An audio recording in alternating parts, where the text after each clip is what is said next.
welcome everybody to Boss Level.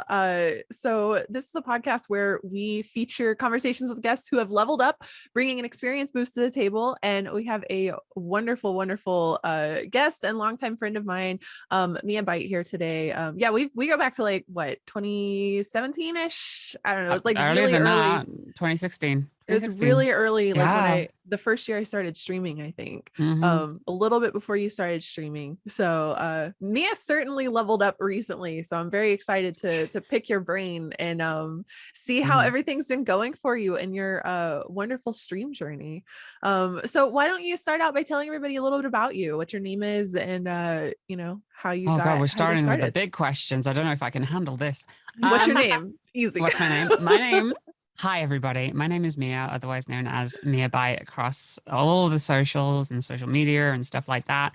I am a variety content creator. I do all sorts. I'm also a VTuber, and I am the live content producer over a gaming magazine. So I'm very busy. Yeah. Carrying a lot of stuff under those little wings. It's really hard to fly with these tiny wings. It's terrible.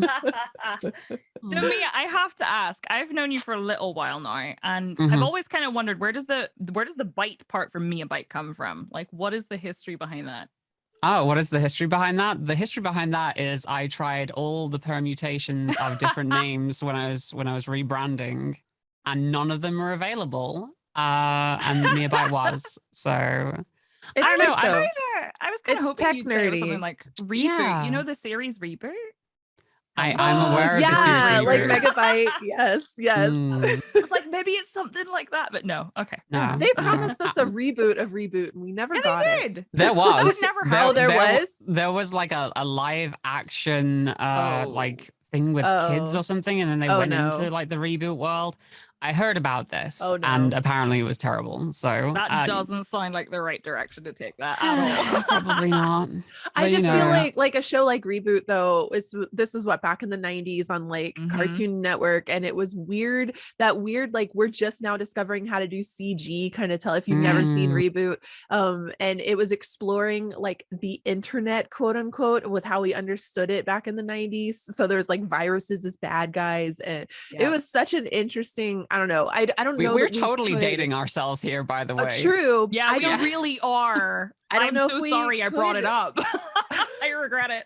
I don't know if be we reminded could that I'm reboot old. it. God damn, come on. I don't think we could redo it though, because it was such a product of its time, and trying to revisit it would just be like, you know, anyway.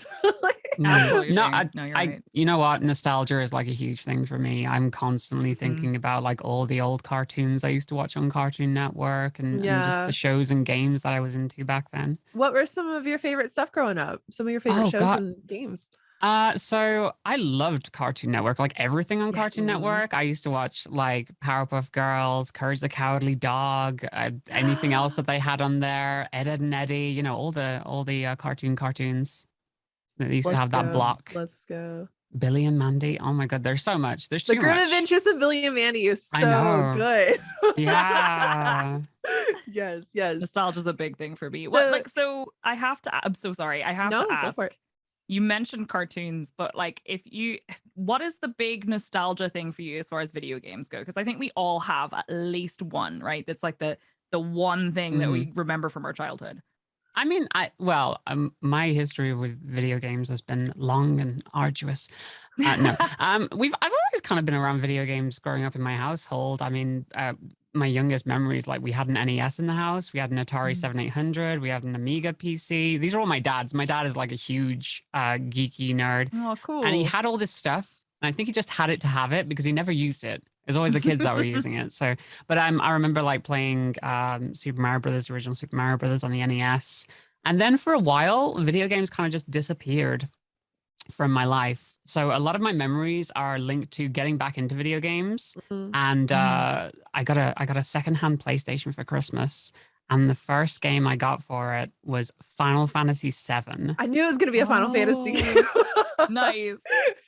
Yeah, well, the two games I got were Final Fantasy VII and Super Puzzle Fighter 2 Turbo. And I don't know if it's, again, the nostalgia thing, but those are two amazing games. I love them so much. Awesome. Puzzle Fighter is like this Street Fighter spin-off where it's actually Street Fighter characters who are chibi eyes and you're doing this weird block puzzle game. It's great though. It's so much fun.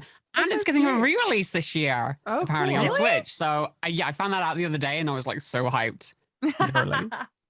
That's cool. I've never played it actually. Oh, yeah. Well, I can't imagine many people have it being an obscure spin-off. So. One of those games. Yeah. I think the other big thing, like everybody else who's probably a millennial who grew up in the 90s, Pokemon. Yeah, like, of course. The Pokemon craze. So big. Yeah. Yeah. Yeah. I mean, that definitely, I mean, that probably kicked off like getting back into video games in general. Pokemon is responsible for all of this mess. So you're welcome. Thank you.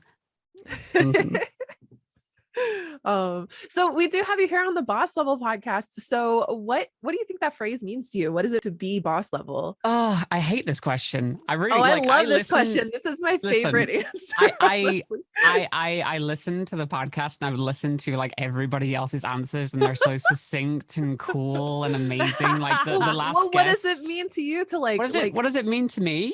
To level up, to become boss level, yeah, to step in. Thing to me, I mean, the person who said it last, I can't remember what their name was, ex-Frontier.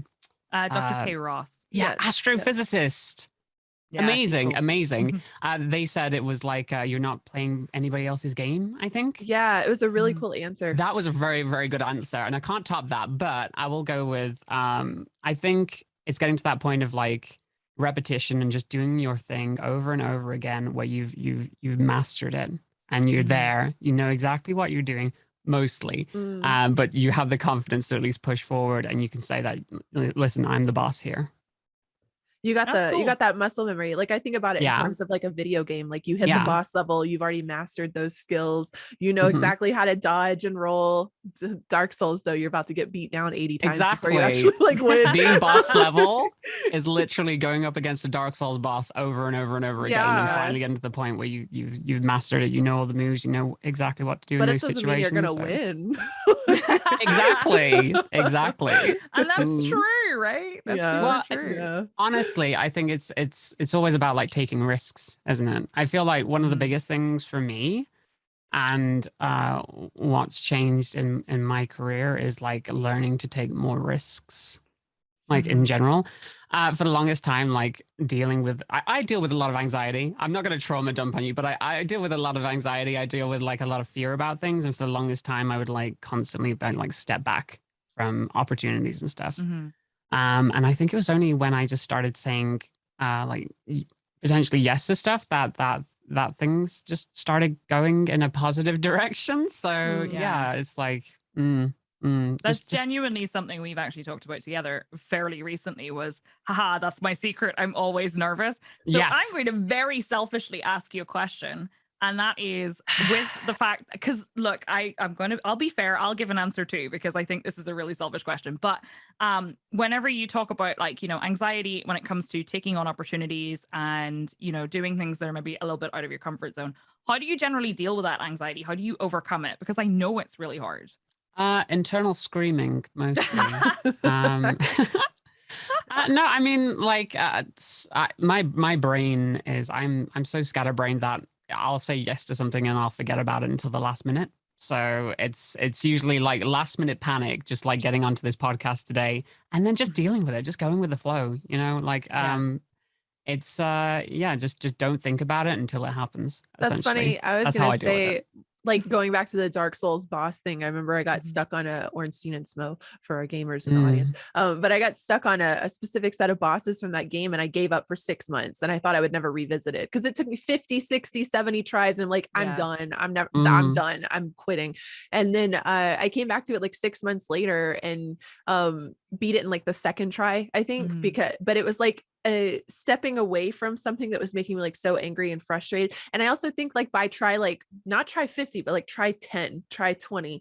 I was already way too much up in my head and like overthinking and like, you know, remembering the very recent failure that I just went through and expecting it to happen again. And I do think that there's a lot to be said about like boss level or whatever. Like you have to just kind of be in that moment. You can't be caught up in the anxiety of the past I guess maybe probably the depression of the past, the anxiety of the future. You've got to be right there in that moment, and just listen to the gut and dodge, dip, dive, duck, dodge, like do exactly what you need to do where you need to do it. And I think that a lot of, I think anxiety is, I mean, definitely like in our, not our generation, but this time period, like everybody is just like constantly in a state of anxiety. And I think that just kind of navigating anxiety and overcoming it to a certain degree, because it's always there. It's like the Babadook, you got to lock it up somewhere. But it overcoming it or understanding how to navigate it, I think is a huge part of actually being able to level up,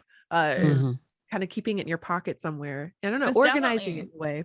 It's something that I relate to, because like I have definitely avoided opportunities and avoided stepping out of my comfort zone in the past, because I've been absolutely terrified of doing it. And I do like what you said, Mia, about how once you've started actually doing that, you see some positive changes and you see yourself progressing. It's great, but like I also think it's important to recognize sometimes that it's okay to stay in your comfort zone for a while. Like if you're in that like burnout phase, for example, and you really need to just kind of scale it back. I mean, sometimes you need to give yourself that self-care and like look after your mental health as well. Like if you're just constantly going at it over and over again, I mean that's how you burn out, right? That's exactly, that's the thing. Yeah. Do you all ever deal with imposter syndrome? I was actually going to ask you about imposter syndrome today, because I know you've talked about it on your Twitter, and it's definitely a big thing that I experience. I know, Shady, you've talked about it before as well on the podcast. It's definitely something I deal with. A constant imposter. Yeah, it's weird. You know, it's funny. I saw, Mia, you posted a meme that I'm going to repeat the meme. I disagree with it, but the meme that popped up that was like, are you even good enough to have imposter syndrome? I love that though. I relate to that. Yeah. I felt personally attacked when I found it, so I had to curse everybody else's day. That cursed my day. Thank you for that. But it is a big thing, because like I feel like especially with content creation, and this is something I know that both of you probably experience as well from like streaming, where you're a variety streamer. When you're a variety streamer, you're putting yourself out there, and it's really hard, because the content and the things that you're producing are very much you and you as a person. I've been struggling. I've been struggling a lot with that. This is like a whole dark night of the soul, a midlife crisis, existential crisis number 18. I don't know exactly what I'm going through right now, but it's been a lot of like reflection. I'm like trying to get my website built up, so I'm trying to write a bio for myself, and in writing a bio I've been reflecting on like what I've been doing for the last 15 years and dating myself, whatever. Like I'm old, I'm turning 34 in a month. Like I'm a old ass anyway. But I've been reflecting on this, and I've been looking back like not even just the 5 years ago when I started streaming, but the 10 years ago when I was like oh my God, just like super cringe level, and like to the point where it's like I want to be disassociated with like my older versions of myself. And I don't know if that's like, I don't know how that links into imposter syndrome, but I think it's like looking at these old versions of myself and realizing like that is me. And then this is what people saw, like this is what people thought I was, and I know that I'm not that anymore, but I know that I was that, and I still kind of identify with it in some ways. And even now I'm thinking about myself and like trying to write this bio, and then I'm thinking like 5 years from now, am I going to look at this bio and be embarrassed of it? And then it paralyzes me to not even want to write it, because I'm like, and then I've been going through this whole, do I just want to completely delete all my social media and rebrand without my face and be completely detached from, you're talking about variety streamers are putting yourself out there, and I'm starting to feel like I've overexposed myself and I've left myself no private space. There was some YouTuber who I didn't watch a lot. You'll probably, Dan someone or other. He was a bit like Dan in real life. I think he was a huge YouTuber. He just put this video out recently about like why I quit YouTube, and he was talking a lot about no, my brain shut down. Okay, hold on, give me a second, Dan, I'll figure it out. Take your time. My brain did a full blue screen earlier on. I know, I just like, I'm done. Samesies, like, yeah. Someone clipped it. There's literally a clip of me. I'm trying to remember a name of a convention I went to in 2017, and I just completely phased out of existence. Like my eyes are just staring off into the middle distance. And I'm like, disassociation has begun. It's gone. I don't know where it went. The noise in my brain is just beep, like it happens. especially with streaming, I think, because you're kind of like on the spot. Yeah. There's no like, we can't fix it in post. You're doing it live. Anyway. Yeah. So Dan in this YouTube video is talking about how he used to make content out of his bedroom. His sentence he said was like, I used to just make content out of my bedroom because I have zero boundaries. And then like my bed's right behind me, like right now. And like that's like another, like there's so much. Anyway, to condense this all back is, I don't know if imposter syndrome ever goes away. I think it has a lot to do with self-confidence and self-esteem maybe, and being confident in what you're doing and living with no regrets, I guess. Because like I think that a lot of imposter syndrome for me is like, yes, it's got a lot to do with like people think that I'm cooler than I am, or people think I'm more qualified than I am, or I'm more important than I am. But a lot of that stems from I'm still thinking that I'm this like idiotic 20-year-old, that wrote the Tumblr bio that I'm like cringing at now as like an adult. Like, and it's hard to escape from that trauma though. Yeah. To be fair, like there's so much. I feel probably like a lot of people that deal with imposter syndrome probably have like a lot of past trauma. And like a lot of stuff that has been put on you, I'd say right? there's a lot to unpack there. I was about to say, let me get these boxes up. Let's unpack. Excuse me while I just opened this book. But like, you're right, because I also, this is something that actually I had a really big conversation with people on stream about once, because I am not the same person I was last year. I'm not the same person I was 5 years ago. And thank God I'm not the same person I was 10 years ago. And I feel like it's really hard sometimes, especially for people who have trauma. It's very hard for you to accept the fact that you're a different person now, and that the things that applied back then don't necessarily apply now. And we need to be able to give ourselves the space to do that and to grow and evolve as people. And we also have to like credit ourselves with doing that. But it's impossible sometimes. It's really, really hard. Yeah. So this last week, and I knew about it for a while, but I was announced as a new Twitch ambassador. And congratulations. Thank you. To relate it back to the conversation at hand, I don't know why. I don't know why. Like other people tell me I deserve this, and it's it's amazing, and that you work really hard, and then you constantly have this voice in the back of your head like, no, you don't. No, you're just saying that. You just no. I don't believe any of that. And honestly, for like the last week or so, there's been moments where I've just been like, I just want to quit streaming and content creation altogether. I'll just go back to a normal job, because like I don't know why I'm doing this. Like it's not going well, even though it's going well. It's weird. It's just like this little voice in the back of your head that constantly tells you that you're doing things wrong and you're no good, and it's very, very hard to deal with that. And and I think like a lot of the stuff I've been trying to do more recently is be kinder to myself and like get it through my brain that, hey, I am here for a reason. If I were to go back in time, let's say to the start of my streaming career, and tell myself, hey, this is where you're going to be now, my old self would go, oh my God, that's amazing. You've done so well. And for some reason, like the present brain does not think about yourself in the same way as if you were comparing yourself with your past self. I think that might give me more imposter syndrome. If like my really? future more successful version of myself came up to me, I'd be like, I would be sitting there as like my little loser self, not having done anything, and be like, there's no way I'll ever be that cool. Like I think it would enforce the imposter syndrome in me. Listen, if you want to know about imposter syndrome, as a trans person, I know a lot about imposter syndrome. And again, like this is obviously a different point of view, because if I went back to my past self and just showed them what I was doing now, they would be ecstatic. Like if I told them like I was working with companies like Square Enix and Nintendo and stuff like that from time to time, they would lose their freaking mind and absolutely adore me. But not to big myself up too much, obviously, because my current brain doesn't do that. That's the point. It's like your current self. Sometimes you have to step back and look at the bigger picture and look at the journey that you've been on. Like you say, you look back at your past self and think you hate that person, and comparatively to the future, you might hate the person that you are now. But who are you going to be in the future? You're going to be, if you hate yourself in the future, you're a better version of yourself, right? That's true. Yeah, That's a to really good way of cringe- looking at To it. cringe is to grow. Exactly. Yeah. Well, I think we have reached our first save point. So we are going to take a super short break and we'll see you back here soon. Well, welcome back in, everybody. We are here chatting with the absolutely lovely Miabyte. We went deep really fast. Yeah, we did. We did. I'm sorry for taking us there to therapy hour. I apologize. Yeah, we jumped but... in hard.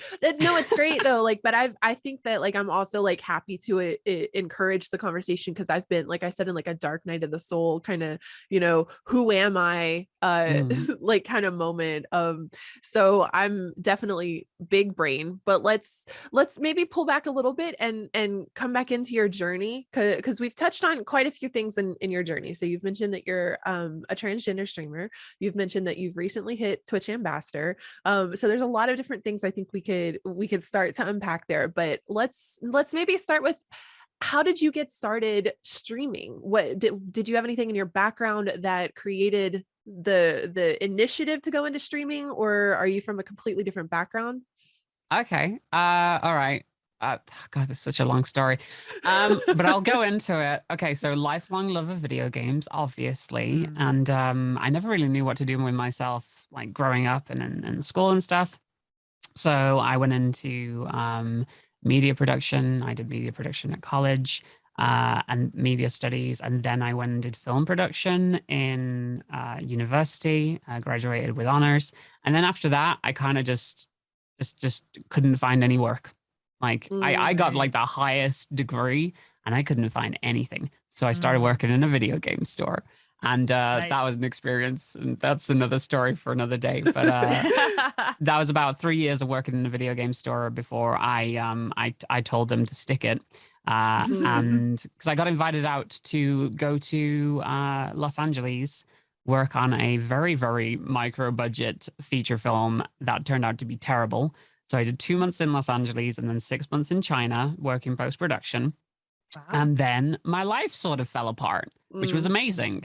It was probably the best thing that ever happened to me because I came out of that situation. I was at like my lowest point ever. Like we're talking content warning, like suicidality levels of being down there in the depths. Just thinking that my life was over. And that's actually what triggered me transitioning, funnily enough. Again, long story, but it all kind of links together. And then, so I was out of work for a while. I was living with family, kind of like couch surfing between my like grandmothers and other family members, and transitioning at the same time. And then I started like my own motion graphic design business, and this directly links into it. I was just so bored. I moved into my own place, the place where I am now. And I was so bored all the time. I didn't play video games anymore. I was just working and like in transition. I didn't have any friends because all the people that I'd known before I came out kind of just abandoned me, which was, that was a lot. And I was like, you know what? I want to play video games again, but I don't want to just play video games because it kind of felt like a waste of time. So I this Twitch thing looks cool. I can talk to people. I can potentially make friends and just hang out and play video games. Let's do that. And that's how I got into Twitch. It was literally, it's just isolation, I guess, that got me into it. Which, more trauma. There's so much trauma on today. Yeah. A lot to unpack. I actually, so whenever. I relate to the kind of feeling very lonely and that being why you kind of started with trying to make friends and stuff. I find it really difficult to make friends. Yes, and me too. It's really hard. And I feel like, so I moved. Now, again, this is only really a big deal to people from Ireland because Ireland's obviously very small.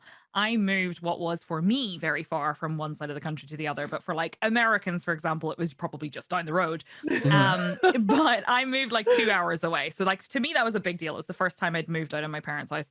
I knew no one. And I had gone from not a game store, but like a LAN gaming center was where I worked. And it's where I hung out all the time in my spare time. I had friends who played games. I knew so many people. And then I moved to Dublin and I knew no one. And I get homesick really easy. So I was homesick. I had no friends. I knew nobody. And then a couple of years into that, I discovered Twitch. And I was like, maybe I could get the same vibe that I had at the gaming center with being online and talking to people about games, because all I wanted to do is talk about games with people and have like that shared interest, because making friends as an adult is really difficult. Yeah, it is. Especially if you have is. anxiety, just saying. Yeah. It's interesting. Oh, sorry, go go ahead. ahead. Yeah. No, you. I was just gonna say, as a trans person who's like very early in transition, like afraid of everything, afraid of going out in public, afraid of even like interacting with people. I mean, we've had conversations about this before, Ty. Like literally, about like how I think you reviewed my stream a very long time ago because you used to do stream reviews. Yeah, stream reviews. And because it was very early on, you said to me like you're very like timid, like you don't trust the people in chat yet, and like you need to come out of your shell a little bit more. I kind of took that on board. Thank you very much for that, by the way. But yeah, like so I was like really fearful of people at the time, and honestly, streaming has been one of the best things that has ever happened, like in terms of like making those connections, because like you say, making friends is hard. I still don't know anybody local to me. All my friends are online. It's great. I can talk to them anytime I like. It's interesting to me how many people I know, and it's not everybody obviously, but how many streamers I know whose origin story has to do with I was really lonely and wanted to make friends. It's really, that's my story too, to a certain degree. I just moved, gotten dumped, and had absolutely what I felt like no friends, nothing, and started from there. And now I don't know, this is again like the existential crisis, but I'm going into like a circling around. I'm on the opposite side of the circle now, where I just don't trust anybody anymore. Like I want to make friends out of all of my profiles, because I'm like, I'm getting hurt too much. I'm done trying to make friends. Like so I don't know. I'm a very sensitive person though. So I guess that's, got a lot to do with it, but it's maybe it's also, it's the internet Hollywood and the entertainment industry. People say they're there to make friends, but they're not.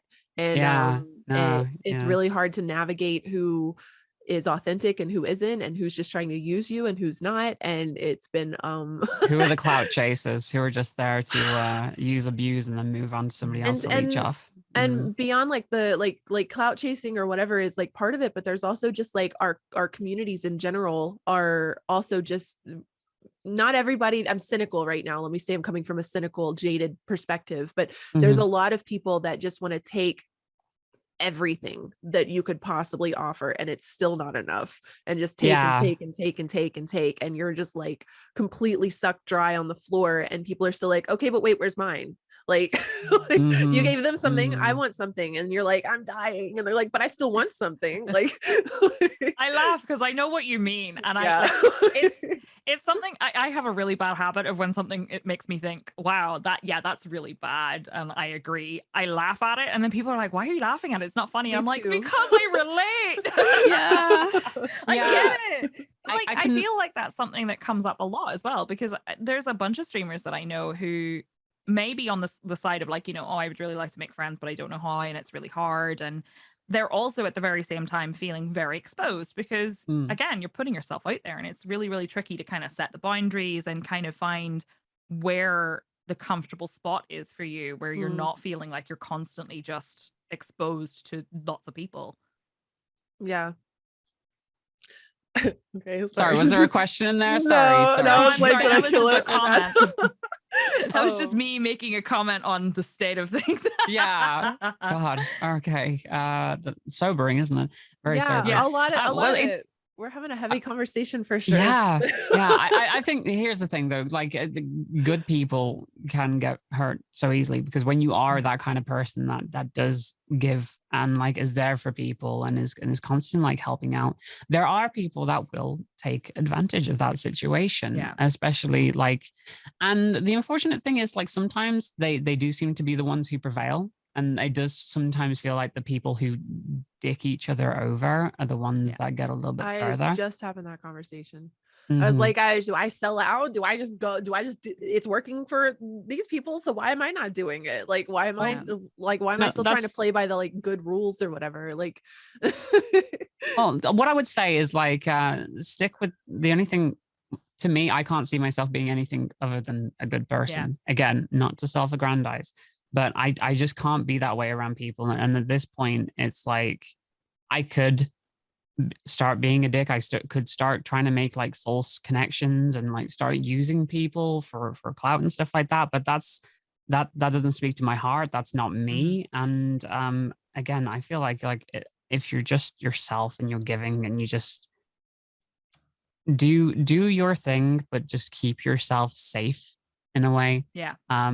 You'll get further. It's like I think it's just about like recognizing the mistakes of the past and not falling into those same actions, which is really difficult. It's really hard not to do that. Sometimes it does feel like you're stuck in those repetitive cycles, and it's so hard to like break out of that situation. Like I feel that a lot. I feel that with my content creation as well. But again, it's like it's moving forward and just like sticking to your guns and just trying to be like a better version of yourself every single day. And hopefully people will vibe with that, you know? And something I've seen you say before, Mia, as well, is that it's important to you to feel like you're raising people up around you. And I think when it comes down to things like content creation, that's something that, at least for me, I know sometimes obviously it's quite hard. And I think that's something that we always have to deal with. But for the most part, I have like a core idea in my head of what I want to do. Like, this is why I'm doing this. And sometimes it's hard to keep that in mind because obviously maybe you have a bad numbers day on Twitch or something bad happens that makes you have that something bad happens that makes you have that kind of imposter syndrome feeling. But that can make it tricky to keep in mind that kind of like little nugget of this is what I want to achieve. But if you keep that in the back of your mind, I think that's where like that's what's really important. And that might not mean that you're, you know, as quote unquote successful, but like, what is success? What does success mean? And what does it mean to each person? I mean, we look at numbers, and again, like numbers do essentially correlate with like how successful you are or how much money you're making at that point. But and I had a little bit of a crisis recently because my numbers were generally like dropping down from what they were. But then you look at the wider scope and you look at what the situation in the world, you look at the other streamers around you. And I started noticing it's not just you. Like you feel so isolated in the situation, like, oh, I'm messing up, I'm doing something wrong. But like a lot of the time there's a broader thing happening. Like I've noticed recently, like so many people are going through it right now. Yeah. Not to, you know, get back into the trauma thing, but there's a lot of people whose numbers are not what they were at the moment. And there's I think it's a general thing that, you know, we're coming out of the pandemic. A lot more people are, you know, getting out and about, not necessarily watching Twitch right now. And it does kind of leave you with a feeling of this is fragile. Fragile, like almost like you've been abandoned in a way, you know. And that, and again, more trauma, you know. But it's recognizing that that's not your fault, and there's nothing that you can do to control that at all. There, you can make every decision possible, and you still wouldn't be able to control that situation. I think that's what sucks though, is like so much of it feels completely out of my control. Yeah, like I could be the as helplessness. good of a streamer as I can be. I can be as, you know, doing this, doing that, taking these risks, trying this cool thing out. And then I'm still just like for me, it's like I don't feel like I'm any further along. And in some ways it's not true, but in other ways it is true than I was back in 2016. Like, I feel like I've hardly made any advancements. And in some ways, like in some areas of my life, I've regressed because I put so much energy into like sitting at my computer 24/7. My physical health is deteriorated. And now like in this like dark night of the soul moment, I'm focusing on my physical health, but now my internet life is deteriorating because I can't.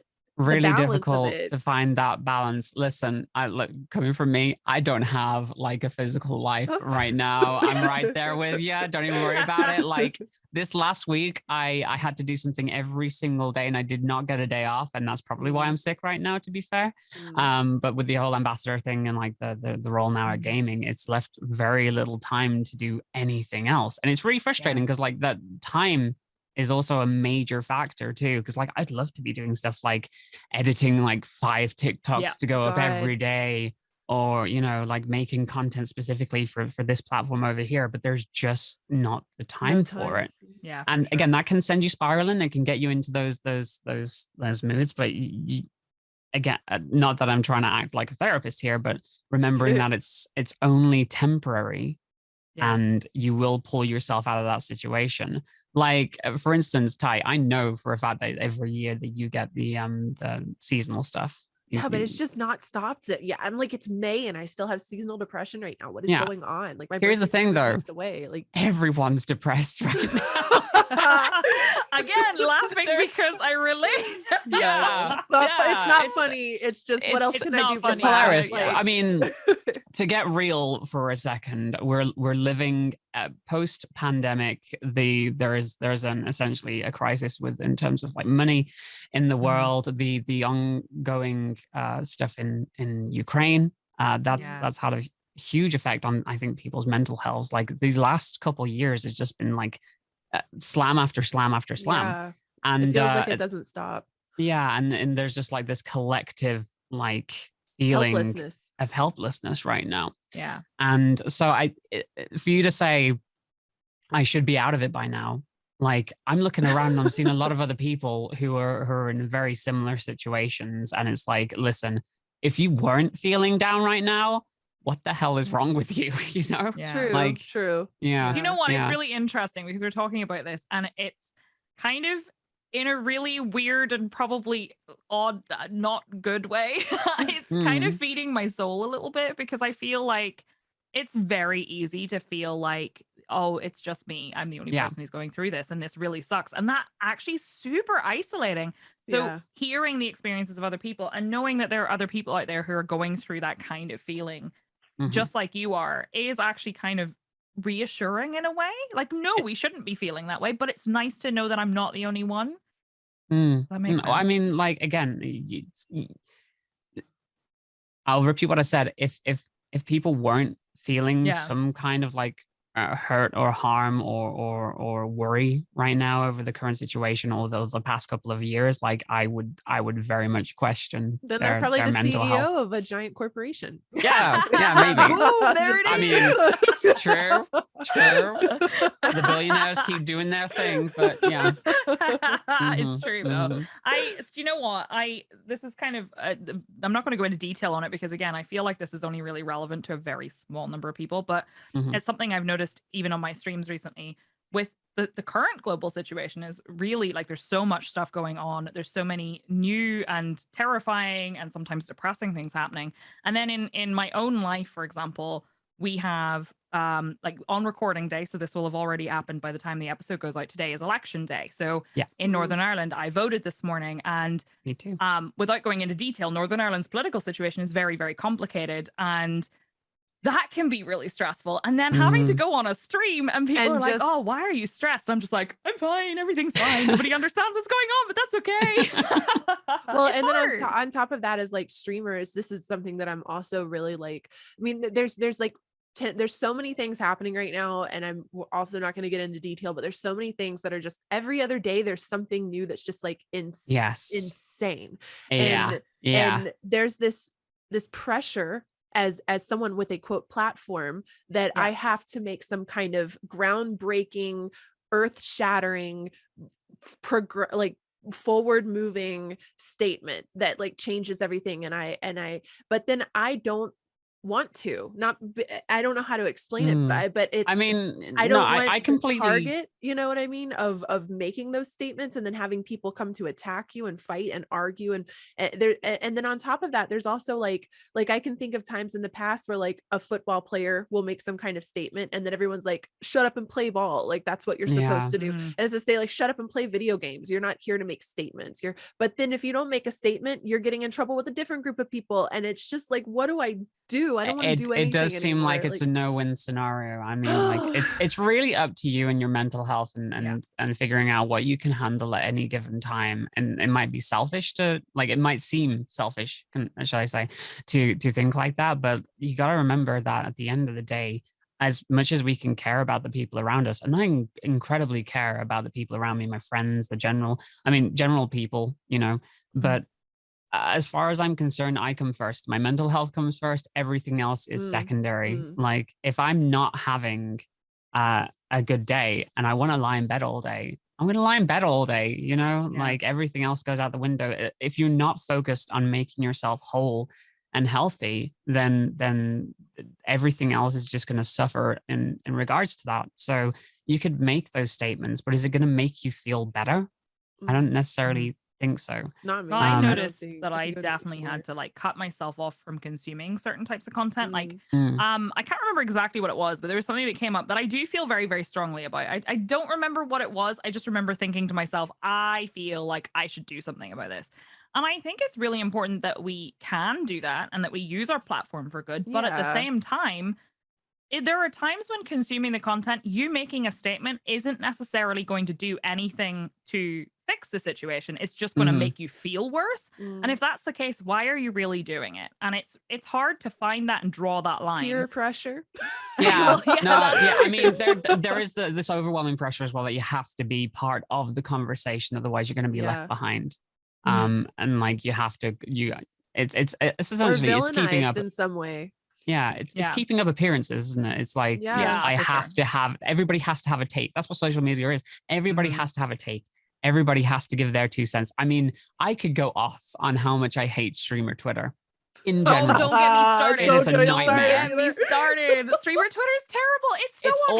unhealthy. And I've seen these situations as well. Just to vent for a moment, I've seen these situations where people do things specifically to set other people off and for attention, Mhm. right? Yes, and sure. and Twitter will take it hook, line, and sinker Every time. because everybody wants to be involved. Everyone wants to clown on Yeah. this person, not realizing that's what they wanted you to do, and you're just feeding into them. absolutely. Yeah, when the easier option would have been just to ignore the whole thing and it would have gone away. Mhm. But now they've now got this No, big because following of people who agree with them. if So, you make the if somebody says something quote stupid or whatever, like if they do the dumb thing that day and you're the first person to dog on them and you get the viral hot take, everyone's trying to Yeah. get the viral hot take. That's why I Yes, yeah. literally pieced out of streamer Twitter.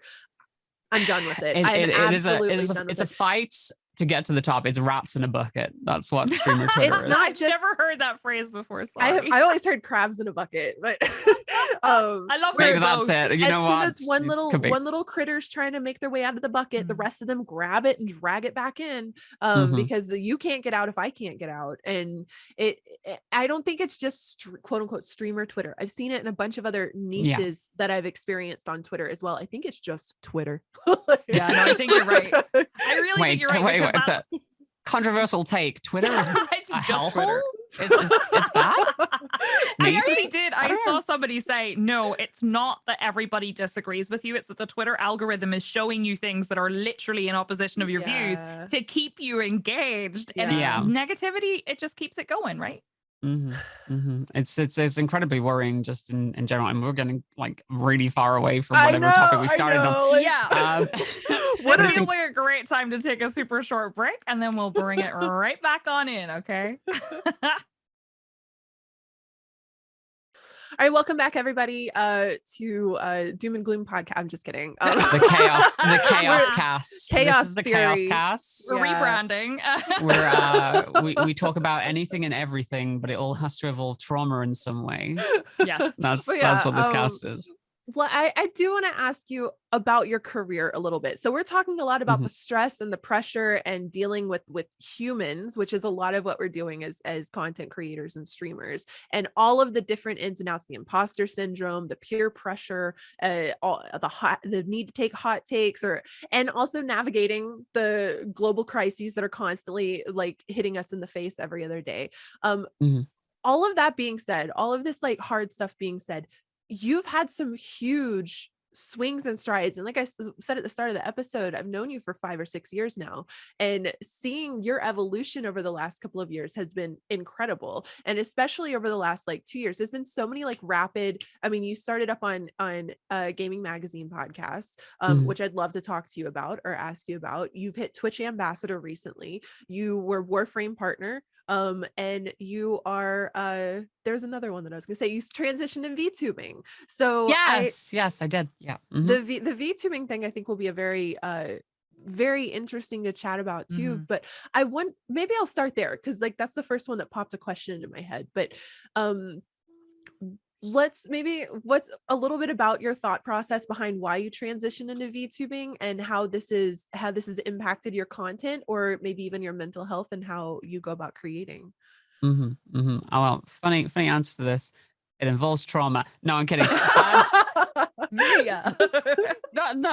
Okay. Like, listen. Like the VTubing thing is like, so I love I love creativity. I love like creating things in general. Like I'll get ideas, but I'll have projects and I'll never really follow through on them. And streaming has also always been this project that's constantly evolving. It's constantly something that I'm working on, and I like to get creative with it. Ever since the beginning, I've been looking at like different ways of keeping people engaged with the content.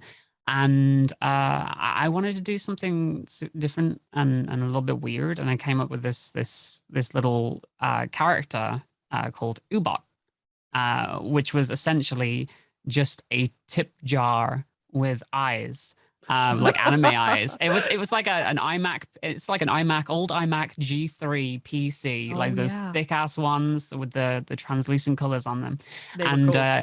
It had anime eyes, and it would blink every now and then. And I set it up so that like people could talk to it, essentially. Like it would respond to certain commands. It would have its own text to speech voice on there, because I wanted to, and I'd have conversations back and forth with it sometimes, and it would tell jokes if I asked it to tell jokes, because I would set it up to respond to my voice.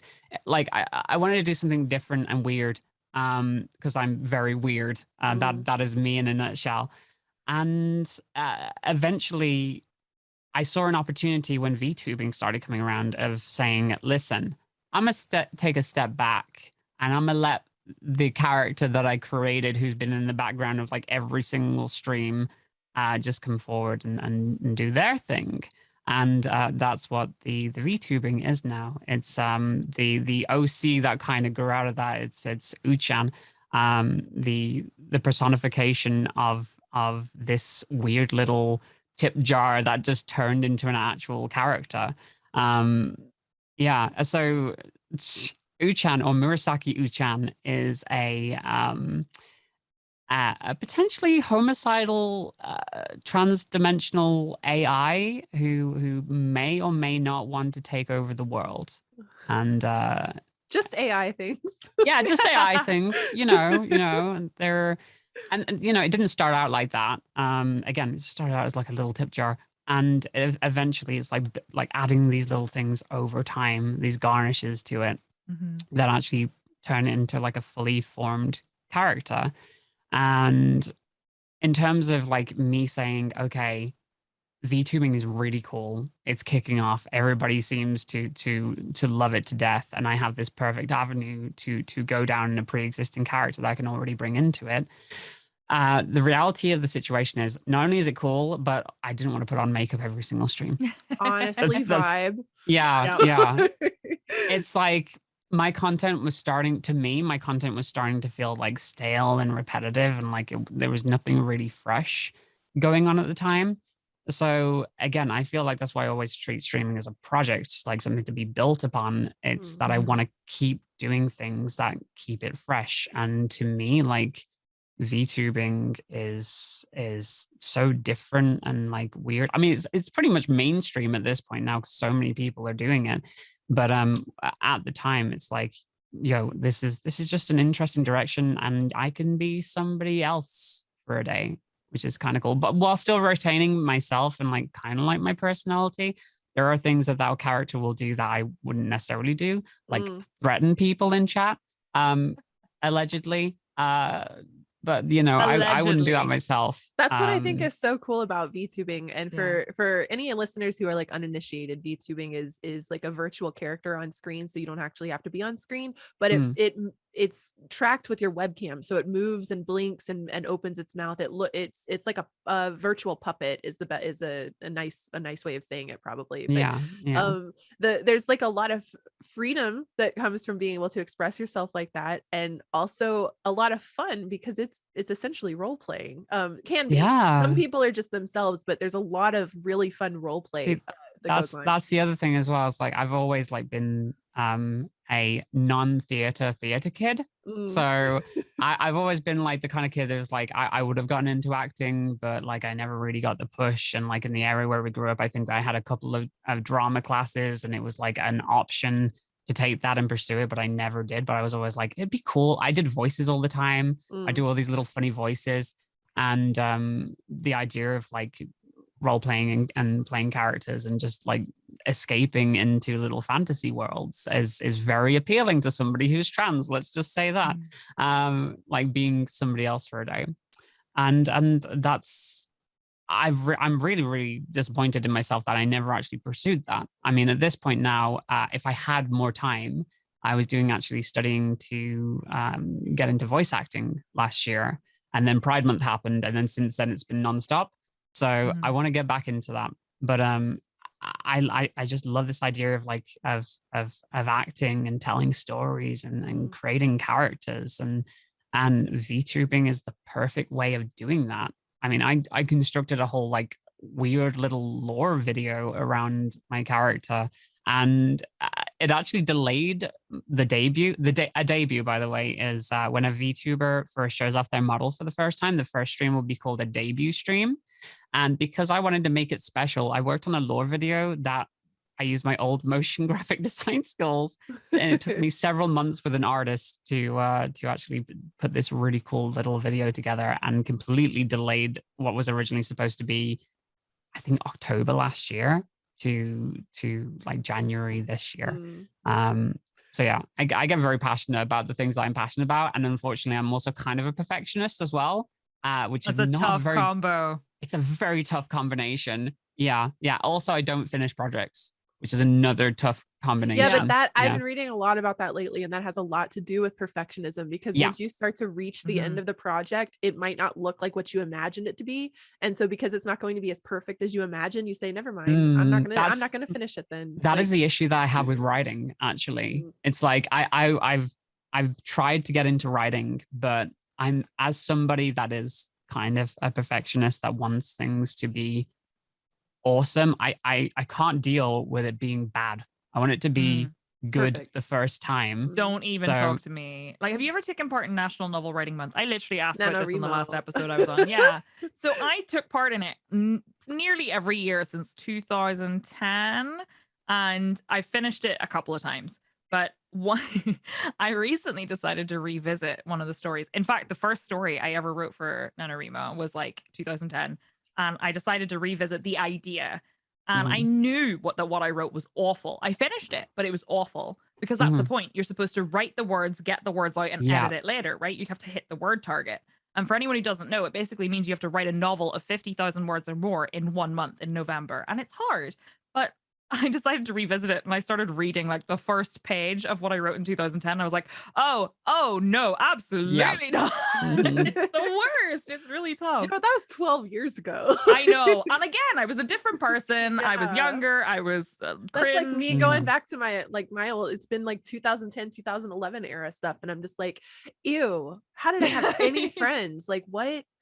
And then how do I have friends from that time period who are still my friends now? Y'all are the real ones. Oh my God. Like, I went back to my old live journal account, which was don't not the live journal. Get me started. And I read found my bio. MySpace a couple months ago. It's awful, right? I think these are the things that make me nervous. I've been talking about this in my like inner circle recently too, of like, I'm so like embarrassed of who I was that it makes me afraid to become successful, because the more successful you get, the more people dig up your past. And I'm just like, I don't want this to surface. Like, I don't want to. Y'all don't need to know how I used to describe myself. Yeah. I mean, I know I'm an edgelord, but oh my God, Youngman's such an edgelord. Here's the thing, and I think it's the best thing that I've learned is to just stop caring, and it's very hard to do that. Wow, it's like embrace the cringe. Like the only way to push past that is like, even if people do dig up stuff from your past and make fun of you, it's like, that's not the person that you are now. Yeah. I read it out on stream. I read my live journal. Wow. That's I was like, you know what? Let's go. That's how you get through it. Bring it back to the writing thing. Have you heard about the Stephen King method of writing? I think I have, but you're going to have to remind me. Never mind. I don't think I can go there. Other than like, dogging on Christianity and putting some weird ass stuff in your books. I think that, I don't know where I heard this, but I think Stephen King's method that he recommended was literally just write out the first draft, just do it no matter what, whatever you get down on there, that's fine. And then apparently he puts it away in a drawer for 6 months and just forgets about it. And then he'll come back to it and then do That's the next interesting. draft. Yeah. You know, he's a person who apparently as a writer isn't a planner. He doesn't like to know how his books end. He likes to let the story take him. And that was really reassuring for me because I am not a planner and I've never planned. Neither am I. I just go. I'm obsessive with Honestly. planning. I want a blueprint and a structure laid out before I get into it. I can't. I'm the most unorganized person in the world. As someone with like ADHD, the idea of like writing in general with even that, it's weird because like without having like some kind of like little bit of a structure there actually terrifies me. If I didn't know an idea of an ending that I had in mind, I don't know where my brain would take me as I was writing. I would lose the plot completely. This is why mine was bad. I had no idea what was going to happen. And you know what? I read the stuff like back and it's interesting how I looked at it and I was like, I know what I was trying to get at, but I didn't achieve that at all. So I'm hoping that revisiting it now, I can actually achieve what I originally wanted to do rather than whatever the heck that was. Well, I think it's nice to have like support systems as well. Like the thing that I've always wanted with writing and the one of the reasons I never really got into it is not having other people there to actually take a look at it and give feedback and things like that. And I feel like maybe that's why I've done a little bit better in streaming and like this world where if you have close friends that you can rely on, the friends that you make, for instance, I remember like back in the early days of streaming, me and Ty would just talk all of the time, like constantly, like trying to like go through it together and like uplift each other and just try to get through and come up with like strategizations and things for just getting better at it. And I do feel like that's very, very key. Again, completely off topic. System. Yeah. Yeah. You need that support system there to lift you up. And I feel like if anybody's getting into streaming, you want to try and make connections with people and not just to go places, but just to have that support there, people that you can just bounce off and say, I've got an idea. Do you think this is feasible? You know, it's more important to me. And and this just speaks to the kind of person I am. And so it's going to depend on the kind of person you are, but like, it's more important to make connections of support than it is to make connections that quote further your career. Yeah. Because a lot of times these connections of support are the ones that further your career. Yeah. because exactly. That's where the magic comes in. That's where the I mean, thinking about some of these like big collaborative like Minecraft streamers, you know what I mean? That isn't sometimes there's like a strategic compiling of individuals together, but a lot of times it's just friends being friends. And that's what good content is watching people who enjoy each other have a good time and play a video game together. And I think that's where a lot of the best content comes in. Sometimes like accidental throwing together, so like a coming together of minds that aren't just already friends. Podcasts like these, I think there's a lot of magic to be found in these as well, or like situations like this as well.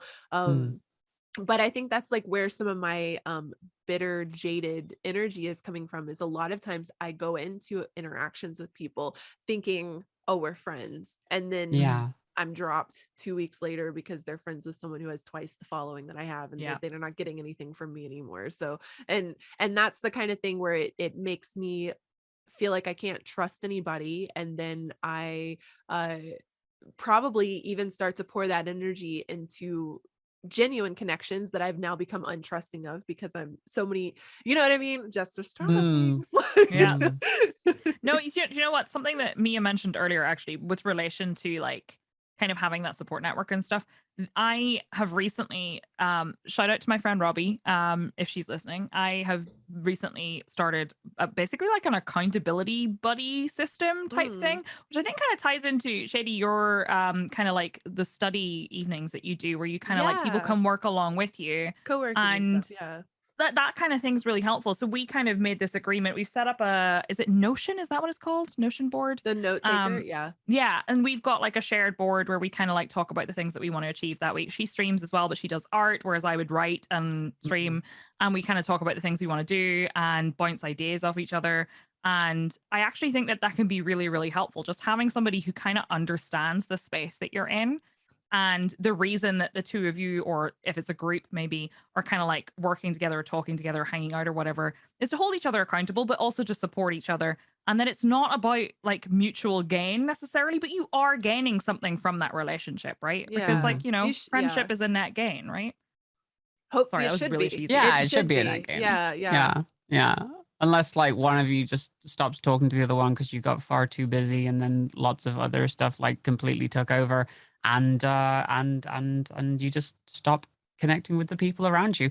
That may have not happened to me, just because I got really busy and then just like lost connections. It's difficult, It's right? hard. It's very difficult. It's really, really hard.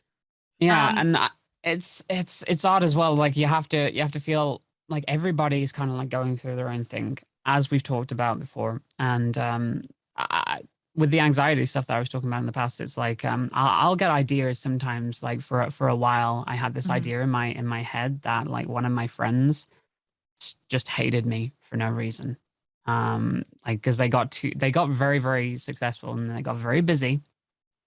And in my brain, that converted that to, oh, they don't like me anymore. They're not making time for me. They have all these new friends now. They're doing their own thing with them, which was like the furthest thing from the truth. Like this person and I still, we're still friends now. We love each other to death, but I wasn't giving them the benefit because of the way that my brain works. And I think again, this is kind of like about self-love as well. Yeah. It was just like, well, obviously they hate me now, and it was just difficult to get past that. So at the same time, it's like, yes, there are some people out there. There are definitely people out there that want to use you and will just use you, abuse you, and then just move on. But some people, like everyone has their own lives. Everyone has things that they're going through as well, and it's always good to be mindful of that. Not to get too far off the topic, but I just wanted to say that Ty, you are one of the hardest working people that I know, one of the most organized people that I know too. And I wish, listen, I wish I had an ounce of the organizational skills and perseverance that Ty has. Incredibly inspiring, and definitely someone that has inspired me. And I'm so proud of you for doing the things that you do, for keeping at it, for the community that you've built, with oh God, I've forgotten the name of it because of the ADHD. What is it called? Offbeats. What is it called? Offbeats. There we go. Yes, with Offbeats. Like, and I know that there's been like different versions of that community as well, and it goes back to this idea of repetition and growth and things not necessarily being the perfect the first time, and allowing yourself to fail. Right. You gotta allow yourself to fail, otherwise you won't grow. It's mostly failure for me, so yeah. Glad you noticed that. But then not. I know, right? Not in this house. But the thing is, like, and then you're growing. Like if you're failing, you're growing. Yeah, because that's the thing. It's always like adjusting from what it was. And I mean, whichever the light bulb guy was, that was like, I didn't make the light bulb the first time. It was like the 2500th time. Thomas Edison, I don't know, not a history buff. Unless it involves a cult, but anyway. Mr. Bulb. Yeah, Mr. Bulb. Mr. Bulb. Mr. Bulb invented the light bulb. Yeah. But it's some quote like that of like, you don't do it right the first time. It takes 100 failures before you get the light bulb moment, I guess, like before it clicks into place and it makes sense. And I don't know, like a lot of the stuff that I have like persevered on, I think like perseverance is I don't know, it's key to a lot of what.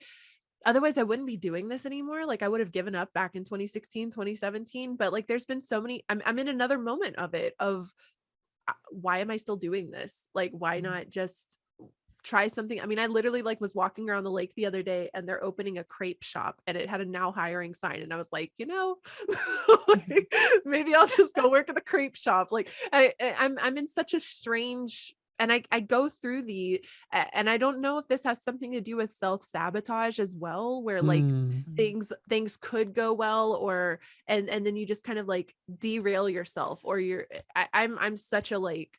Well, the thing is, if you don't try, then you don't have to worry about whether or not you would have succeeded. Yeah. Exactly. And that comes and I can look. back You to the brought this up perfectionism and I'm thing. gonna go there, but I Sorry. find both of you very inspiring. So Cool. I'm just saying. I'm not trying to make it soppy, but like truly, I think that it's really important to look to people who are your peers and look at like, you know, the different things that they're doing. Like both of you do things that I might never ever try to do in my career, but I can still look at what you're doing and go, that was really cool. How could I do something like that with what I'm working on? Because I find both of you very inspiring. And that kind of makes me want to ask Mia, what kind of content inspires you? What kind of content motivates you? Because it's one of those things where you kind of have to have that kind of motivation coming from different sources. So what is it for you? Well, that's the thing. It's like, funnily enough, it's looking to the people around me and my peers and seeing the stuff that they're doing and seeing the stuff that they're going through, and being like, I want to be like them. You know, I just I want to be the kind of person that does things in that way. And like well, I don't know. I watch a lot of YouTube videos. I get a lot of ideas from that. No one in particular. I just like consume content. I don't watch like TV shows or anything like that anymore, but just in general, just trying to find new and weird things and letting the algorithm take me, I guess.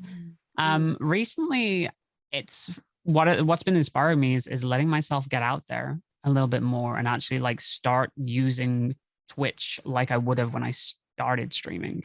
And like that's actually finding new people to watch and finding a breadth of content to actually inspire the things that I'm doing. I mean, I've got another model for the VTubing coming up, and there are certain ideas that I've pulled from other VTubers that I've watched in the past. My current one is very like, it's very tomboy-esque and like very kind of, I wanted to keep it a bit more neutral in terms of like gender, just because that's where I was comfortable at the time. And now because of like I've seen all these other VTubers, I'm like so jelly. I'm like they've all got these amazing models that are like flourishing costumes and like beautiful dresses and things like that. And I'm like, yeah, I'm doing that. I'm doing that now. That is a thing that I want to do. It's cool. Oh, yeah. And I want something that looks fantastic. And again, it's pulling in these little things from around you. It's always been not necessarily like stealing ideas from other people, but it's been like taking and adapting and making it your own. And yeah, it's literally the content creators around me and streamers around me and the people that I look up to that inspire me. That's cool. Do you have any, okay, not a good segue. Do you have any big failures along your path, not just in VTubing, but along streaming? Like, are there any big failures that stand out to you that you learned a lot from or that pushed you forward? My life is What did I say? Not in this place. Listen, with me, there comes a lot of self-deprecation. That's you know, it's how I roll. I mean, I don't know if it's just an English thing or or just in general. Big failures. Again, like in terms of like my content creation journey, I feel like I'm constantly getting stuff wrong. Again, like with projects that I've worked on and just abandoned and ideas that I've just abandoned and things that I've tried, like what was very, very awful to go through, not talking about trauma again, was being a Warframe partner. So I was a Warframe partner. No, sorry. Let me preface that. Warframe is wonderful. The people at Digital Extremes who make it are absolutely amazing. But I dedicated myself to that game for a very long time, and I built up a core audience of people who were very, very into that game. And then I decided to go variety. And of course, when I went variety, not many people were into the idea of seeing me play other stuff because they were just there for Warframe. And so the numbers obviously dropped, and that was, you know, incredibly disheartening. Anytime that I look at other people who are, let's say, they started after me or they started at the same time as me, and they all of a sudden, you know, they have like 300 people watching them at once, and I'm still like stuck down at a lower number than them. That makes me feel terrible. What am I doing wrong? Yeah. Like again, I think it feeds back into the imposter syndrome, right? It's like you're not doing the right thing. You're doing things wrong. And it's different content that I'm making. That's why to justify it with, I'm making different content. I'm doing things for a different audience. I don't necessarily have the same audience as that person. And I've started, the thing that I kept doing that kept making me feel like I was failing in a way is that I started compartmentalizing like the work that I do streaming side and the work that I do with gaming magazine. I was compartmentalizing the two. And because one wasn't going as well as I'd like it, I was completely forgetting that the other one was doing pretty okay. So like, I might not be hitting the numbers that I want to hit, but at the same time, I'm dedicating more time to another thing, which is going incredibly well. And I'm enjoying the hell out of. And it's just like recognizing, maybe I'm spreading myself a little thin and it's having consequences, but those consequences are okay. And it's okay. These things will pass, you know? Mm-hmm. Has there been a moment in like along your path that you've felt, wow, I've done it, or like, wow, I'm finally here? No. No, there's never been a moment. With Twitch Ambassador? No, not even with Twitch Ambassador. I think like because as much as I love that I have Twitch Ambassador and I lost my mind when they asked me to be a Twitch Ambassador. I'm very, very grateful that they asked me. I'm very, very grateful that I'm getting marketing out of it. But like it doesn't really change anything at the core, right? I'm still doing the things that I'm doing. And I've completely lost my train of thought because there's a cat right next to me that just hit me. Have you ever felt like I'm here, I've done it, like, or right. I'm doing it? No. Because I feel like the things that I do it's constant growth and change, right? And I don't know if I'll ever be at that point, honestly, because if I get to that point that I've done it, there's nothing catapulting me forward to make changes and try and do things better. If I ever get to the point where I say, I'm here, I've done it, that's I know for a fact that I'd start resting on my laurels and eventually, again, that'll go away. You know what? Yes, actually. Oh, okay. The Warframe partner thing. The amount of attention that I got from that was the first feeling of yes, I got it. And then you lean into it too much. And that's exactly what happens. If you lean into something and get lazy because you've gotten to that point, I do feel like then that's when I started to feeling burnt out too. Like I was just doing the same thing over and over again. See this happen a lot with people as soon as they hit Twitch partner. Yes, that's exactly what happens. Like you see this push for Twitch partner, people will try over and over again. They'll get the communities riled up and they'll be like, yeah, we just need to hit it. We need to get these numbers up constantly. Raids from everybody, you know, we just have to hit Twitch partner. Now that they're Twitch partner, that support like dies. They've been putting in so much effort. They think they don't need to do any more work after that. And the numbers like instantly drop. And I almost quit streaming after getting partnered. Like, I don't know exactly how long. I want to say it was like 6 months to a year after I hit partner, and I had felt like there'd been so much momentum. And I don't think I rested on my laurels, but I think part of me expected that I was just going to keep working hard and people were going to keep showing up and it was going to be great. But a lot of people kind of got caught up in the hype. So people were like, oh, you're so close to partner. I'm going to be there every day. And like, I don't blame them. They don't have to be there. But at the same time, I got to a point where my numbers on Twitch were like half maybe what they had been right as I got partnered. And they were nowhere near even hitting like the partner requirement anymore. And I was like, I don't know what I'm doing anymore. And I don't know what I'm doing wrong. And I feel like the content I'm creating is still the same as it was before, but just no one's interested. And it got me to this point where I was like, right, okay. I remember sitting down actually and crying. And I was just like, I don't know what to do anymore. I like, people don't seem to enjoy my content. And I literally said to my partner, like, if this is still happening this way in like 3 months or 6 months or something, maybe I'm just going to have to take it down to part-time again.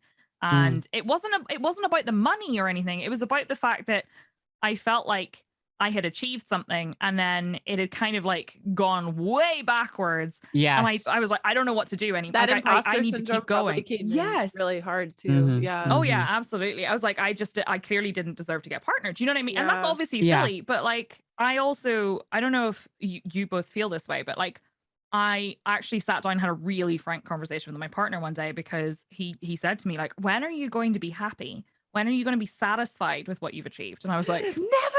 Yeah, That's a terrible the question, thing. because the answer is I don't think I'm going to be. I don't think there's a number. Like I can't say, oh, once I hit 200 average viewers, I'll be happy. Because as soon as if I hit 200 average viewers, I'll be like stops. 300. We see it with all of these like super huge streamers. Like I said, even with that, what I was talking about with the YouTuber or the Dan in real life person, there's someone who was like millions, on YouTube Rewind, and they were still struggling with all of these same things. It's just, there's a phrase for it. And I think that we heard it in the last episode with Dr. K. Ross, but there's a phrase for like it, you hit the goal and then you've got a new goal. So just be like, right now it's like, it could be, I'm just trying to maintain 50 average viewers and I'm feeling really good if I have 50. And then like 6 months from now, you could be someone who's like always at 100, and a 50 viewer day is like, oh my God, I'm failing. And so the milestones are constantly being pushed further, the goalposts or whatever. So there's never like the numbers or the ratio and the frame of it just changes, but the mindset doesn't go away. And I think that's what has me really questioning if I want to keep doing it or not, because it's like, this is never going to stop. Like it's always going to be here. I'm always going to be like, oh, I only got 6,000 views in the first 24 hours on my YouTube video. Do you know what I mean? Like, oh, I only got 100,000 views on this video after a week. I only have 200 viewers right now. Like it frustrates me, and it makes me feel like maybe I should just go sell crepes at the lake.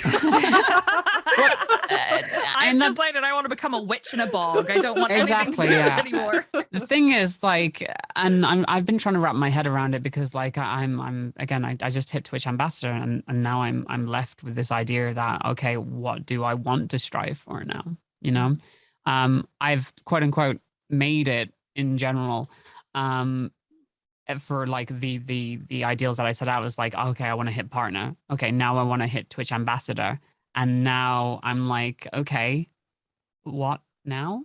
And the thing is, like, I can switch it to, all right, so now I need to get to a certain number, or I need to have this goal. But a massive part of me is just like, I want to like maybe take a step back at this point and actually like make the content that I want to make that's fulfilling to me. Like, I love all the stuff that I'm doing at gaming, and I'd love to talk more about that at some point. And I still enjoy the content that I'm doing on my own channel, but at the same time, I really want to like pursue the voice acting thing. I want to make time for that too. And it's like, okay, that's not streaming related. That isn't like part of this career, it could tie back into it if I get good at it and like generate like a fan base from that. But at the same time, I kind of want to just like go after the things that bring me joy as well, and get into the mindset that, okay, maybe I'm not doing 100% on Twitch. I'm not doing like the best numbers in the world. My numbers aren't amazing or anything, but I'm getting joy from this other area with the gaming stuff. And like, I want to maybe pursue something completely different. And I think holding ourselves to these like arbitrary ideas that like numbers equal how successful you are is really, really damaging. Especially with, and I'm just going to call it Twitch syndrome at this point. There's not actually a term for it, but this idea that obviously going after numbers, but this idea that once you get to partner, you've made it, or once you get to Twitch ambassador, you've made it. And then coming to that shocking realization when you actually hit that the work keeps going and there's something else to go for. And I do feel like that's totally, we were talking about like getting to those milestones and then like being like, okay, it's done now. That's totally true about Twitch chat too, right? Like they'll be like, okay, we're pushing for it. It's done. The journey is over. Yeah. We've helped them hit them. We're going to go find something else to do. Yeah. We're going to go find another streamer to help get to that point. Yeah. Like it's and it's really, really damaging and dangerous for streamers to get into that mindset. I think a lot of this like grindy like partner push, subathon. I think a lot of this like grindy culture of Twitch is very unhealthy. Like well, incredibly unhealthy. I would definitely say like part of that falls on Twitch too. Twitch definitely hyper encourages it. Yeah. Hyper encourages you to like look at numbers, look at stats, make sure that you're like hitting certain metrics. You need to hit certain metrics in order to attract sponsorship opportunities, because they only want to go after the people with numbers rather than going after the people who actually have communities that will look at this stuff. And it's nice to see that's changing a little bit. There's the different agencies popping up, like Impact Over Numbers, which literally like reached out to me before the ambassador stuff and was like, listen, we want to put you in a stream with a bunch of other content creators and we're going to pay you this much money. And I'm like, are you kidding me? I don't get like 500 viewers per stream. You want to give me that much for playing a game for an hour? Are you okay? Are you all right? And it's nice to see that people are starting to understand the value of like not necessarily like numbers, but like the social worth of a person. Yes. And what they bring to the table and the effect that they actually have on other people. And again, it might not be reflected in the numbers that you have on Twitch, but that metric, as we should get our head around, isn't the be all and end all of everything. Yeah. Well, okay, I'm going to change tracks just a little bit. And it kind of ties into what you're talking about. But you specifically mentioned you'd like to talk more about Gaming Magazine and what you're doing there. So could you tell us a little bit more about what you're actually doing, what's coming up, if you can share? Because I think like Gaming Magazine, it's really important to a lot of people. So like that's an impact over numbers thing. I'm glad to hear it, honestly. Like so the Gaming Mag thing is Gaming Magazine is a online journalistic magazine. Essentially, it's basically a games coverage news site that focuses on everything queer and geeky. Well, everything queer in the world of video games and geekiness, essentially, which is amazing to see, and it's amazing to have that. But they also Robin, who's like the head honcho over there, has these great ideas for like everything that he wants to do. There's the podcast, there's the gaming awards, there's so many other ventures that they're going down into, and it's really inspiring to try and to see that and try and get to raise up the queer community in the gaming industry in general and like carve out a space for us. Absolutely fantastic. With me, a lot of the work that I do, I'm on the Twitch side, I'm on the YouTube, I'm in the so I'm live content producer, which essentially means I'm in charge of everything that's Twitch. I'm in charge of everything that goes on the channel. And when I was approached about this, well, initially I was a guest host, like a co-host guest on the podcast multiple times when they first got started with it. There would be like rotating guests. They'd bring me in every now and then to talk through things. And then when the panini happened, when the global situation started, we had to switch to digital because it was in person. And instead of it being like rotating co-hosts again, I was just invited to just be on full time as the co-host. And then eventually it got to the point where Robin, who was the host on there, who again runs everything over at gaming, just did not have time for it anymore. And so he approached me and he said, hey, do you want to take over the podcast? Would you like to put more content up on the channel? And initially it was just going to be me streaming once a week on the gaming channel. And I was like, sorry, Robin, that sounds like the stupidest idea I've ever heard.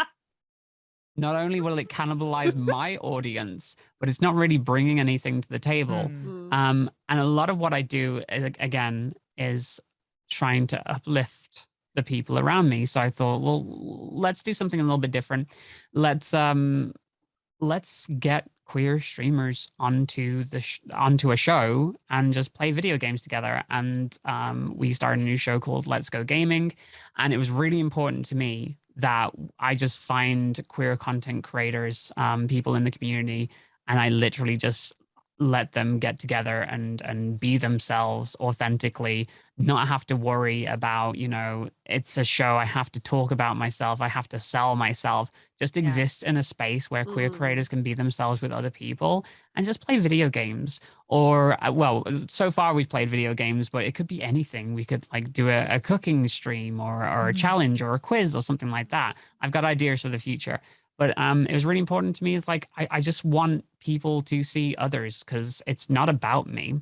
I want to get it to a point where I don't know. I kind of took inspiration from Geek and Sundry a little bit. The vision for that Twitch channel is that eventually it will just be a multitude of shows that I won't have anything to do with, which just showcases the best of the queer community on the internet. That's the plan. That's the long plan. That's awesome. Yeah, it's a great plan. I need more of that, actually, to be honest. As like a queer person on the internet, I just need to see more. It's the existing authentically. It's the being able to be yourself with other people like you and not feel like it's forced because, oh, you're being highlighted because you're the, whatever, and they're bringing you on for that reason. Exactly. Instead, and also it's just hanging out, Like, yeah, exactly. Like I love the idea of like, you don't have to come on and sell yourself and talk about like LGBTQIA issues. Like you're just here to be gay and play games. Exactly. The weird thing is like, and it's totally against what I guess what it should be, but it's like, it's just queer people not necessarily like even having to justify their own existence, but just existing. Yes. Which a lot of what you see in LGBT spaces online is literally nothing but like advocation, which is great. It's absolutely fantastic. And I advocate for obviously rights all the time, minority rights in a lot of spaces, especially in, again, the current climate that we're going through. Yeah. And especially on sites like Twitch, where marginalized communities are constantly crapped upon, let's say, by the gamer bros and the people who initially had control over the sites, that core gamer community that's there, that's made up of a lot of these people who gatekeep and don't want to let anybody else in.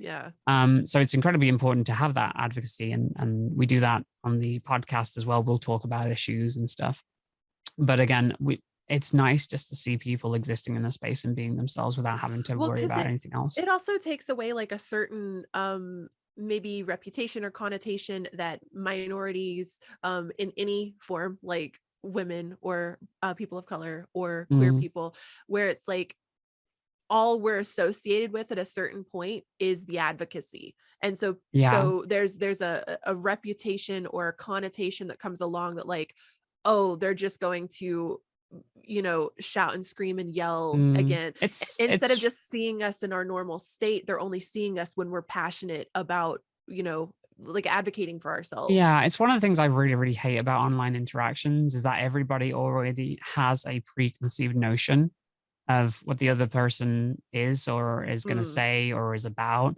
The thing that frustrates me so much, like, let's go back to Twitter, getting into Twitter arguments with people and like trying to explain a point to someone and trying to get across a point. But in their head, they already have this straw man view of you and your views. The things that annoy me so much is like anytime that I've been on the front page of Twitch, people coming in and seeing that I'm trans and starting asking me questions about, okay, so you're trans, right? What's your view on this issue and this issue and this issue? How do you feel about trans people in sports? And, I have my views, but I'm not there on the front page necessarily to capitulate to some random, troll or somebody who's on a different political spectrum than me. Like I'm there to exist and be myself first and foremost. I mean, I'll talk about politics. I'll talk about, about my beliefs.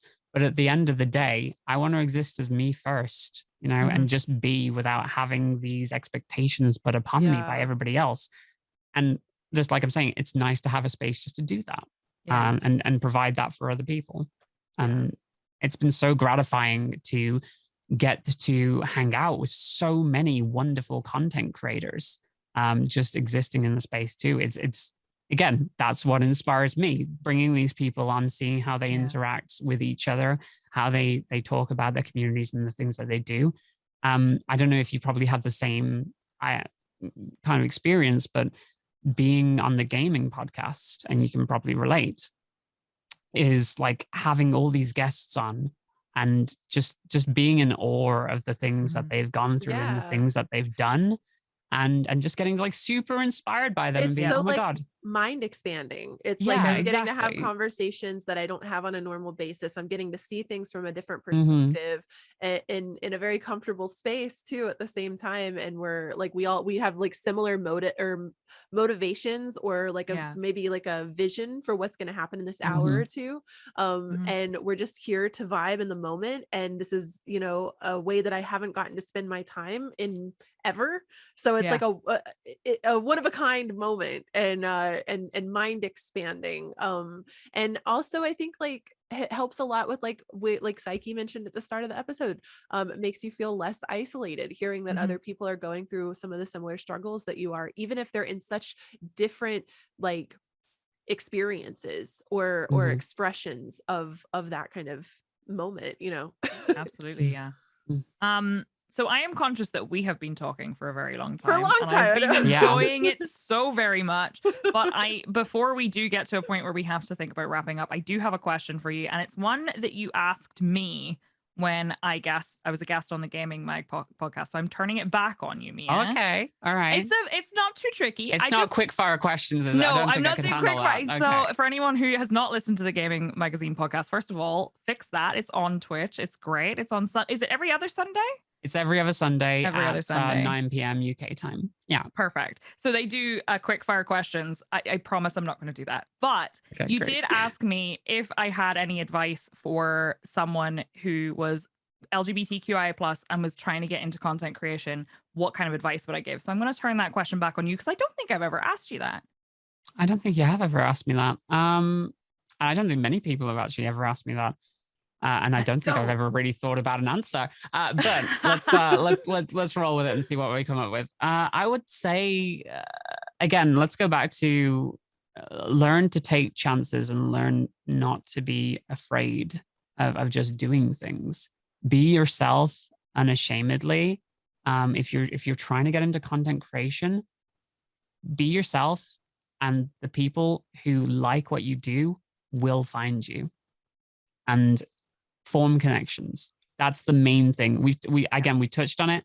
Form connections with people, not to get ahead, just again to have that support network, to create friendships and lift each other up. Because I really do think that's the best thing that you can do to like make yourself more comfortable, to grow, to do all of that good stuff. That's it. Just be yourself and form connections. That's perfect. Thank you. Shady, do you have any more questions for me? Well, what do you have going on for the next, little bit, next month? Maybe what's coming up over the summer? More short term too, like what do you got going up next week? But what's next on the plate for Miabyte? Okay, well, there's all sorts. Obviously, the stuff at gaming is constantly ongoing and causes me constant stress because I've got to come up with bringing people on the shows every single week. It's amazing, by the way. So my kind of stuff kind of falls out after the wayside a little bit. I literally, at the moment, I've just been playing Fortnite right now. So I've been playing a lot of Fortnite. All right, Mia. Okay. Okay. Let me justify this. They added, they took away the option to build in one of the game modes, and it's a permanent game mode now. And it's so much more fun now. I'm just gonna hide myself from Shady because she hasn't caught on that I'm also playing Fortnite. So Ty, join us. Ty, play Fortnite. I played one round by myself because the first time I ever played Fortnite was part of the Gaming Magazine's production that Mia had me. That is true. And you're responsible. It's your fault. The day after that, I played one round of Fortnite by myself, and I won because I hid in a bush towards the very end, and there were 3 or 4 people fighting over me, and it was down to the last 2. And as soon as that one person got taken down, I sprung out of. They were literally on top of me. Like I was like, how did they? And they did not see you. Me? Yeah. And I popped out of the bush, got them, and I was like. And that was It's last an time I played amazing it. I was feeling, like, isn't it? I'm gonna walk away on that, and I'm not gonna, because I know how salty those games make me. They make me very Yeah, salty. yeah. I've been feeling that recently as well. So we've been playing a bunch of Fortnite. I've also been doing a new playthrough of Bloodborne. I actually really wanted to ask, and I'm not sure how much time we do have, but I wanted to ask you all about, like, I played Elden Ring recently. I loved it to death. Have you played Elden Ring? Are you getting into it? I don't know that I will. I haven't played it, but I'm struggle with health issues That's and true. heart Yeah. palpitations and stuff. So I'm trying to avoid anything that hits my adrenaline really hard. And I Let me think just Elden say, Ring Elden Ring is the most relaxing Souls game that I yeah. think you But can to call play. it a relaxing Souls game is to be like, I don't know, like I can't even come up with a good metaphor. It's still a Souls game. Like it's still like the heartbeat noise sound effect is constantly going off. Like this is the most relaxing zombie movie I've ever seen. It's still a Yeah, zombie but movie. here's the thing. Here's the thing, though. Like with Elden Ring, at least, like if you hit a brick wall that's starting to cause you that stress, you can just go wander off somewhere else because it's open world, right? It's like Breath of the It's Wild, like, sort of. yeah, it's like It well, is exactly. actually It's quite. Breath of the Wild Souls. That's what it is. I know, I've been Psyche, having a you've lot of been fun playing with it. Oh, don't even get me started. I don't know if I'm ever gonna finish it. I like Mm. literally, and it's not because of the difficulty. The difficulty is obviously a part of it, but like it's huge. Like it's obscenely huge. There's so much to do. I'm like, I think for anyone who's playing Elden Ring, you'll maybe know where I'm talking about. I got the 2 pieces of the secret medallion. Yeah. And went to the secret path thing, and I've just got there, and I have no idea what's lying on the other side, but I'm very excited. So I don't know. I'm 90 hours in, and that's probably the biggest stream game I've ever done. Single game. It's huge. Did you finish it, Mia? I finished it, yeah. I finished it. Wow. I want to do like a new game plus playthrough, but like I kind of got burnt out on it after I was done too, because I went full in on that game. I was playing it offline. I was like progressing and doing side quests and stuff. I'm doing I was that like, too. I don't even care if chat doesn't see this. I'm doing this thing. I accidentally killed a boss that chat was really upset that I killed without them. But you know, I was super into it. So yeah, I've been having like. I had an amazing amount of fun with that, and now I'm doing Bloodborne, which isn't as fun, but it's a good experience because it's still like a Souls-like, and it's one of the games that I played very early on in my streaming career. I think like back in 2017 or something, like towards the end of 2017, and I sucked at it. And now after Elden Ring, I've gone back. I'm not sure if it's just growing as a streamer and being able to like handle chat and the game at the same time or whatever, but I'm doing so well like on it now, like understanding the core concepts and how everything works. And it was my first Souls game though, so that's probably got something to do with it. But yeah, so that's going good. And still playing through Final Fantasy 14 at the moment. That's always brilliant. Neither of you play Final Fantasy 14, do you? I do. You do. I've been trying to get Ty to play Final Fantasy 14 for so long, but she just refuses to. I can't commit to a monthly pay game. I just can't. Well, did you know that Final Fantasy 14, the critically acclaimed MMORPG, yeah, it's free to play up to level 60 and includes the award-winning first expansion, Heavensward. I can't stand you. With unlimited playtime, Ty. You don't have to pay anything. That's really interesting. Wow. Okay. It is really interesting. You learn something new every day. Honestly, this whole podcast, I could just talk about video games. I love. I'm so passionate about video games. I could just talk about video games. But obviously I don't want to keep you all day. This is a great conversation. We're doing this is a beautiful, lengthy. I know it's like I feel like we keep like, oh, let's wind it down, and then we're like, wait, let's go back in. Let's go back in. That's nice. Yeah, it's really nice to have people that you can really vibe with, I think, and that really helps. Yeah, I'm glad we've moved away from trauma as well, honestly. I'd rather talk we about had to get that out of the way. We had Yeah. to just go ahead and like the elephant was here, and we're like, let's just go ahead and like let's deal with that. Let's carve a giant door out and let the elephant leave the room. Well, that's the thing. Like, video games have always been my cure for trauma. Like, that's always been my escape mechanism, and it's probably why I'm so passionate about them. Like, being a closeted trans person back in like the 90s and stuff, I threw myself into every single character creation game I could manage, and tell myself at the time, oh yeah, I'm playing the female character because I just like the way they look. That's the reason why. Yeah, nothing to do with that. Oh, what's their name? I called them Mia. Oh, that's I just like That's that name. interesting. It is, right? Like every single female character, I chose the name Mia. And yeah, it's odd. I don't know, like, yeah, just because I like that name. It was a thing. And I just like looking at the female characters at the time. That's what I always obviously. said about the boy characters I was picking. Like I just want to see their like saunter, like they're like I feel like I lost myself. I'm sorry, I'm going straight back into the conversation, but I lost myself in video games because I got bullied as a teenager. Yeah. So I was like, you know what? Morrowind was there for me at a really, really hard time in my life. I just threw myself in. And that's one of those games where you're in there for hundreds of hours and you can just do whatever you want. And I still remember it was an Easter break during school and I didn't leave. We had my Xbox in the dining room really randomly. I had all the curtains closed so the TV didn't have any glare on it so I could play my video game. My mom was like, "Are you a vampire?" And I was like, "No, Mom, I'm a werewolf." You know what I mean? I did the exact same thing. Like you'd draw the curtains just because those old monitors. You're like, you couldn't see anything. Any sunlight, just glare constantly. It was awful. Yeah, I feel you on that. Well, I feel like, unfortunately, we should probably wrap up eventually. Yeah. So, Mia, where can people find you on the internet? Tell us all about it. You can find me in a multitude of places. If you want to see my lovely face, you can catch me on over at twitch.tv/gamingmag. That is GAYMINGMAG, gaming with a Y. And we do all kinds of content over there. We do the podcast, which is every 2 weeks, like we say. And every Wednesday or Thursday on a rotating basis, we have Let's Go Gaming, where we have all manner of cool queer guests coming on in, doing their thing, just being absolutely awesome. I played Mario Party yesterday with the lovely musician Shora, and they brought in another queer content creator, Vanna, as well. It was absolutely fantastic. If you want to see the VTubing stuff, you can join me on over at twitch.tv/Miabyte. And like, if you search Miabyte, you'll find all that stuff.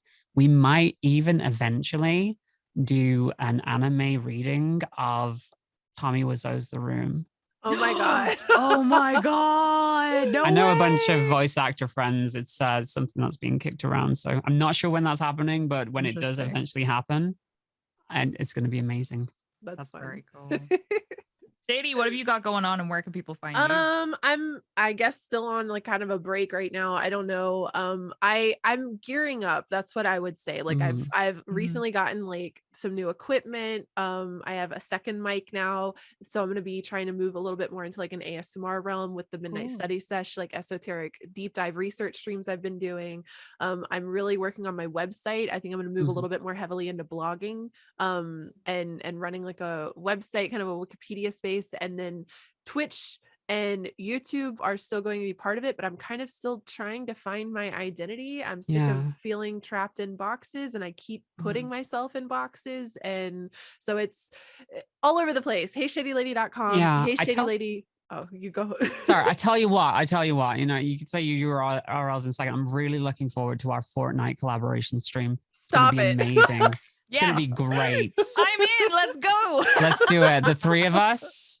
Yeah. You know what? I'll just drag you all on to Let's Go Gaming again, and we'll do it there or whatever. I'm down. Hit me up. Whatever. Let's do it. Make it happen. So where can people find that content, Ty? Yeah, it's all Hey Shady Lady on everything: Twitter, Twitch, Instagram, TikTok, YouTube, all the good stuff. And HeyShadyLady.com is the website I'm kicking back up. I'm almost done with like the initial, like getting all the bio and the contact pages working. So I'm starting to move into actual blog production on that. And it's all I feel like having that roosting point gives me, it's like ready-made scripts at this point. Like I've got these blog posts made, and then I can just immediately segue to YouTube videos with them. And then I feel like there's a lot, because I do like Twitch tip type YouTube videos and stuff. A huge talking point in those is always give people a reason to care that you're a streamer in the first place. Like do something special off of Twitch so people care about your Twitch stream. And I'm like, that's what my website's gonna be. So I like that. What about you, Psyche? So my schedule's all over the place at the minute, but normally you can find me Mondays, Tuesdays, Thursdays, and Fridays at noon BST or UK time, depending on when you're listening to this. However, I am going to be at Advertising Week Europe which I think is the week after this episode goes live. Mm. I'm going to be speaking on a panel. It's a very marketing focused event, but I'm going to be speaking on a panel with a bunch of other really great creators about how brands can create more inclusive experiences. So I'm pretty excited about that. And if you're not able to be at the event, because again, it's a very marketing focused, like brand focused event, I think that the sessions are all going to be recorded, so they should be available afterwards. So that's me. That's part of the reason that my schedule's just all over the place at the minute, but that's me. And I am twitch.tv/Psyche or Psyche Plays on pretty much everything except TikTok, where I'm Psyche Twitch, because I didn't successfully brand myself. And that's pretty much me. All right. Well, Mia, thank you so much for your time and sharing your journey with everyone today. It's been awesome. This has been a wonderful conversation. It's been an honor. Like, I absolutely love everything that you're doing here. I listen religiously every single episode that comes out. You always have the best guests on, and you're doing great work. Well, thank you for being here. Thank you everyone so much for listening. And I suppose we will catch you on the next episode of Boss Level Podcasts. Bye, everybody. Bye. Bye. Bye.